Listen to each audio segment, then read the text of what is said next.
Éditorial du 26 novembre 2024, guerre Ukraine-Russie, Poutine répond aux missiles de Zelensky. Jeudi 21 novembre 2024, la Russie de Vladimir Poutine a lancé un nouveau missile expérimental, Oreshnik, sur Dnipro, ville d'Ukraine, qui a blessé au moins 2 personnes et endommagé une installation industrielle et un centre de rééducation pour personnes handicapées. Selon le président russe, cette attaque de la ville ukrainienne était une réponse aux actions agressives des pays de l'Organisation du traité de l'Atlantique Nord, OTAN. Des événements qui se déroulent aujourd'hui dans la zone de l'opération militaire spéciale,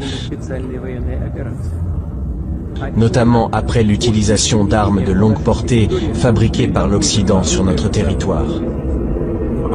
Poursuivant l'escalade du conflit en Ukraine provoqué par l'Occident,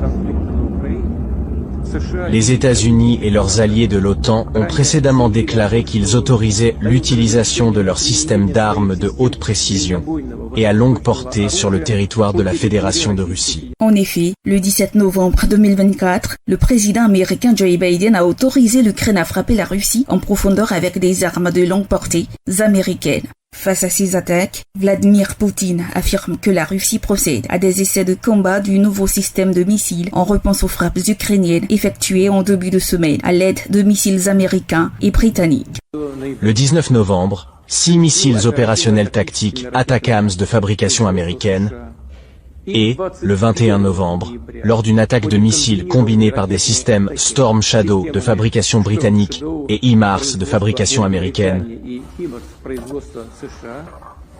ont frappé des installations militaires sur le territoire de la Fédération de Russie, dans les régions de Bryansk et de Koursk. À partir de ce moment, comme nous l'avons souligné à plusieurs reprises auparavant, le conflit régional en Ukraine, provoqué par l'Occident, a acquis des éléments à caractère global.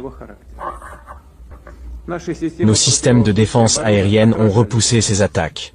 Dans la même lancée, Poutine n'exclut pas la possibilité de frapper les zones et pays qui permettent des attaques sur son territoire. Je le répète, nous procédons à des essais réels du système de missiles Oreshnik, en réponse aux actions agressives des pays de l'OTAN contre la Russie.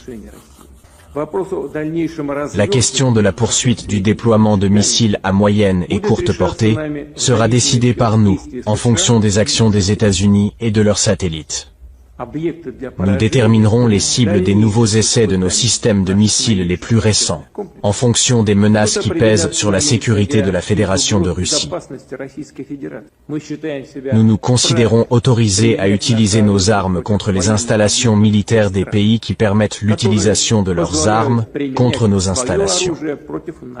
Le chef du Kremlin est ferme. En cas d'escalade des actions agressives, nous répondrons de manière tout aussi décisive. Je recommande aux élites dirigeantes des pays qui envisagent d'utiliser leur contingent militaire contre la Russie d'y réfléchir sérieusement. Le monde doit réagir, a lancé Volodymyr Zelensky, le président de l'Ukraine. Il a ajouté que Poutine crachait au visage de ceux qui, dans le monde, souhaitent sincèrement le rétablissement de la paix et qu'il mettait le monde à l'épreuve. Le porte-parole de l'OTAN, Farhad Aklala, a déclaré « Le déploiement de cette capacité ne changera pas le cours du conflit et ne dissuadera pas les alliés de l'OTAN de soutenir l'Ukraine. » Avec cette crise entre l'Ukraine et la Russie dans laquelle les puissances nucléaires sont engagées, le monde court vers l'escalade d'une 3e guerre mondiale, si rien n'est fait.